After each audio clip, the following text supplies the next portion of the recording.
Peace, family.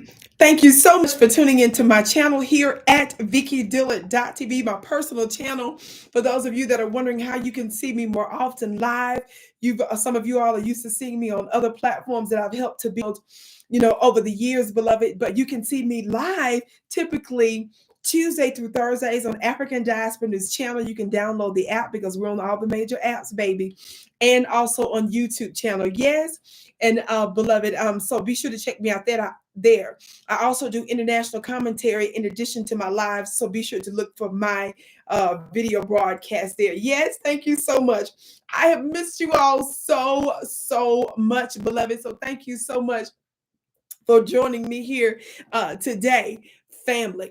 Now, how many of you all know there has been so much drama and a whole lot of pushback as it relates to the ICE immigration crackdowns? Yes. Now, some folks are really upset because they think, how dare, excuse me, I had something on my lip. How dare some of us foundational Black Americans, we FBAs, support the ICE crackdowns? Now, let me tell you all something. We believe in legal immigration. Talk black to me, somebody. Somebody say legal. We believe in legal immigration. And what we know, as the great Dr. Claude Anderson has let us know, is that this notion of replacing other people groups, including members of the Hispanic community, through immigration was intentional. It was a plan by political parties to replace us. Yes, yes, yes. We know he knows what he's talking about because he worked for the Jimmy Carter administration. Our living legend, the great Dr. Claude Anderson. Yes. So, family, we don't want to miss the profundity and the insight and the inside information that he has told us about for quite some time. Yes. So, family, with that being said, how many of you all remember that Latino former city councilwoman president Nuri Martinez out of LA a couple of years ago? She stepped down after a leaked audio showed she was anti-Black, and they were specifically talking about taking over regions to take away power from Black folks through redistricting. This is all planned. This is power moves. So her anti-Blackness was evident in her rhetoric, also in her policies, and in the high-level political position she was in Los Angeles. Somebody say, not on our watch. Somebody say, not on our watch. Well, family, I believe this is one of the reasons why there's some suspicious stuff going on that we may or may not know about behind the scenes, is why a lot of Democrats are pushing back on criminals being held accountable. They don't do all this for so-called crimes and legal infractions that foundational Black Americans have made that didn't bother nobody. They didn't care that it was separating our families. They didn't care that it destroyed homes and it put children in the custody of the government. Nobody cared that their mamas and daddies lost jobs and they lost homes and stuff. They didn't care that it gave them a record, which makes it more difficult for them to get the resources and the home and the protection that they would normally be able to get if they didn't have that record. Talk black to me, somebody. Well, family, the Black, useless, old, dead Black media, including the Joy Reids of the world, the fired Joy Reids for MSNBC, she even came out trying to tell Black folks that the immigration issue is our issue too, and for us not to back down and not to give in. Well, News One, which purports to be a Black group, they got connections. Remember, Roland Martin was real deep with News One. They not only had a media TV broadcasting show, which they didn't want Roland anymore either. CNN didn't want him, and the Black folks didn't want it. Black major network didn't want him. Talk black to me, somebody. But beloved, News One had the nerve to come out with this headline. Can y'all see it here? Let me turn this on. Y'all can see. Look at this headline from News One. Can y'all see that? This piece was written by, this is an op-ed from Dr. Stacy Patton. Dear Black folks, the protests against ICE are absolutely our fight too. Now, you all, she starts this op-ed piece, Stacy Patton. Y'all look her up the other day by saying, as Donald, this piece that they, News One did with her, I should say. As Donald Trump sparks chaos by illegally deploying troops to Los Angeles, as immigration raids intensify and as protesters are flooding the streets to demand dignity for migrants, far too many Black folks are sitting back on social media platforms singing a tired, familiar song. It's been sung off key with a false sense of safety and a dangerous misunderstanding of how white supremacy violence works. Now, first of all, she's disrespecting us left and right in the beginning of this. Now, y'all know that Roland and other Democrats literally mocked us and cussed us out because of our political positions. So they don't mean us any good. Don't forget that. Well, she had the nerve to sit here and start by disrespecting us, saying that, number one, we just sitting back on social media singing a tired, familiar song. So she's disrespecting us right there. And then she said it's sung off key. And she claims that we have a misunderstanding of white supremacy. Now, when they too busy trying to get bones and biscuits in the White House and sucking up and licking the boots of the Democrats, we were the ones that's been sitting here talking about white supremacy for the past, I don't know how many years. In all of its multiple forms. But she's going to sit here and try to tell us what we do and don't know. See, that's the arrogance of the old, useless, dead black media, which nobody listened to. We know nobody listened to them because it's our rhetoric that the boots on the ground, regular folks listen to when it came down to us taking over the Democrats, rather losing the White House, lost the Senate, and lost the House of Representatives. So we don't need to chit-chat about who's the most powerful and who's listening to who now. With that being said, she said that the chorus of retreat sounds something like this. So she's giving a bunch of quotes of black folks talking online. She don't want to hear us say these things. Watch this. Quote, black folks need to stay home. She said we need to stop saying that. Let them handle it. That's their fight. Most Latinos voted for this mess. ICE don't target us. We've got citizenship. I ain't marching for nobody who won't march for me. Latinos don't like us anyway. So she said she's tired of us saying that. Man, we tired of you already. And we only a couple of words into your little weird, tired, disgusting op-ed piece. She goes on to say, but what's really being said underneath all that deflection, she said we deflected by saying those things. Isn't this crazy? She said, but what's really being said under all that deflection is this. If they come for Latinos, I'll be quiet as long as they leave me and mine alone. This woman got a hell of a nerve, doesn't she? She goes on to say that she gets it and that black folks are tired. She says some more about that too, but I'm going to skip down here because this whole thing, I don't want to devastate you and cause you to have to go to the doctor and get you some medicine because of this madness, or you go see a psychiatrist or a psychologist or something because of this madness. She says, what ICE is doing to migrants isn't just an immigration issue. It's white supremacist violence at its core. It's separating families, she said. It's state violence. It's stalking and snatching people from homes and workplaces and making them disappear. It's caging children. It sounds like you talking about what they're doing to black folks now.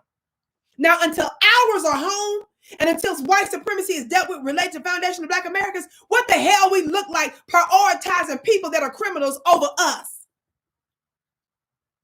We're not getting Congress people saying that they're willing to go to prison and risk their freedom for illegals like they didn't do that for us. No Congress people are on the record, as far as I know, stating that until we get our reparations and until they get movement for injustice for black folks, that they're willing to go to prison. None of them jumped out there and said that for us, but they doing it for the illegals. If she can admit that this is about white supremacy, then that means she needs to be having that conversation with them to tell them that because it's about white supremacy, they need to first and foremost help us, and then we'll get to them later. Let me hit my gavel on that. How many of y'all know the Vicki show is the home of the hand claps and the gavel raps? She's about it's separating families. Baby, our loved ones, the Ray Rays, the Keishas, the Pookie them, and all of them, that's not just a stereotypical name. Who cares? I'm using that name on purpose to say these are names that are associated with black folks. And until we're home, we can't get to the Martinez's of the world and the Javieres and them and the Rosas. We'll get to y'all later, if at all. The very people that sit down here writing op-ed pieces like this and doing podcasts talking about the injustice of what ICE is doing, they got a family member or loved one that's black that's in prison that they haven't even wrote to or seen. Probably. Likely.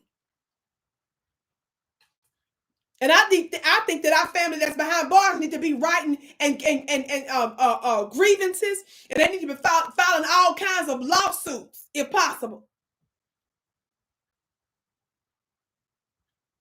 about this.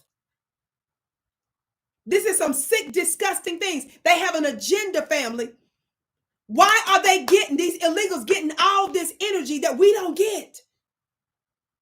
Why are we worried about the separation of their families when the judges and the prosecutors smile and laugh and go to lunch after they throw our family, friends, and loved ones behind bars for years and destroy families for a non-violent crime that didn't affect nobody but them? And in many cases, it wasn't no crime at all. They was either framed or set up or trumped up charges. Do you see how this is absolutely crazy? I don't mind legal immigration. I mind illegal immigration. And I mind you putting and prioritizing and giving tangibles to these illegals. They didn't just come over here illegally. You promoted them. You gave them a safe haven, and you have what you call sanctuary cities to defend and protect them. Black folks don't have no sanctuary cities against the law coming against us. And you didn't stop there. You gave them jobs. You gave them money. You gave them food stamps. You cleared their records. Stuff that you don't do for us.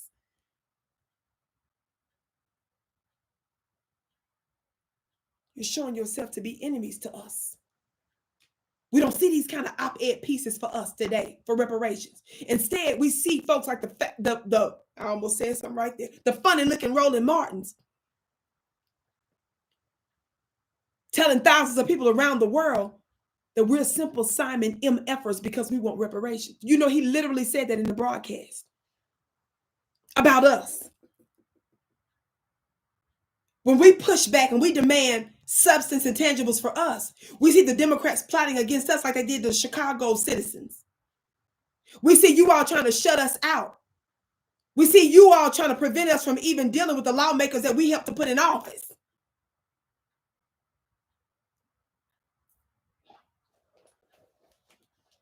They big mad.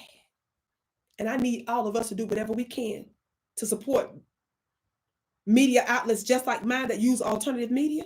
Don't forget I have my own school. Don't forget I have my own website at VickiPlanet.com. Don't forget that I do my monthly mastermind school. Don't forget I do special webinars. In fact, mark your calendars, family. In fact, I'm going to have my team pin the Zoom link here. Mark your calendars. I got another upcoming free webinar for Monday, July 14th. Monday, July 14th. How many of you all know that Iran is at war with Israel and Netanyahu and them? And how many of you all know that, yes, Israel and them are genocide maniacs over there? And how many of you all know they've been doing all kind of stuff with the United States and the West against that region for many, many years?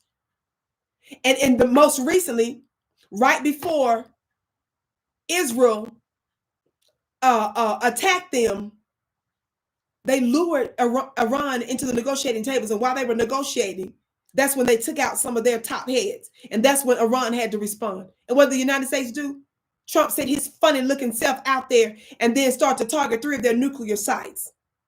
Now, we're waiting to see whether or not it was major damage done to them or their people or not. But Iran turned around and started putting out weapons, baby, that a lot of y'all didn't even know they had. I'm going to tell you what's really behind that. There's an actual literal black ghost, a dark ghost behind what's going on over there. The ancient Black Vatican has everything to do with what's happening in that region. I promise you, I'm going to tell you what's underneath all of this that the average person doesn't even know anything about, and certainly mainstream is not going to tell you. Get your free seat today for Monday, July 14th. Go to my website, VickiPlanet.com, or click the link below. We're going to make sure that they put it in the comment section for you so that you can save your free seat. Make sure that you're there. Make sure that you tell everybody that you know. Yes, and also, family, get your little mini gavels at my website at VickiPlanet.com. And my female archangel calendars. Beloved, this is going to help you activate angelic frequencies in your life. Your life will never be the same. Even though it says 2025 calendars, it's really a timeless calendar because you're really paying for the information there. So it's never too late to get yours today. Yes, I ordered extras for you. Go to VickiPlanet.com. We're going to put the link below for my website. This is Vicki Dillard, beloved. I can't wait to hear your comments about what's going on over there in that country and the black media having the nerve, beloved, to get upset with us because we want them to put illegals and criminals send them back to where they came from. How dare you all try to check us, baby? We're not the ones for you to be arrogant with. I can't wait to hear your comments below. I'm your sister with the curly braids. I can't wait to see you again.